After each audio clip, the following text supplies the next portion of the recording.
বন্ধুরা পাকা হচ্ছে, পাকা হচ্ছে তো। হ্যাঁ পাকা হচ্ছে, পাকা করে নি কাঁকড়া জল দেবো, কাঁকড়া ফেলে দেবো, দিয়ে সিদ্ধ করবো। এখন তস হয় না, তো এখন তস হয় না, কাঁকড়া সিদ্ধ খাই বলে তস হয় না। না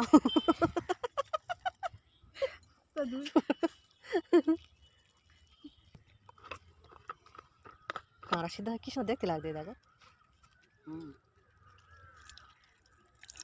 জল নি অল্প, ওই যা আছে তাই, কাঁকড়া নতুন গুলো ফেলে দে। তোমরা এত কাঁকড়া খাও, তো কোনটা ফেলতে হয় তোমরা কি জানো না? গালটা জলে যাচ্ছে নাকি? হ্যাঁ বন্ধুরা খাচ্ছে না, নুন দিতে হবে না। তুমি কাঁকড়া সিদ্ধ করার সময় খাও না? নুন তো হয়ে গেছে, হ্যাঁ, তো লবণ থাকে কাঁকড়াতে।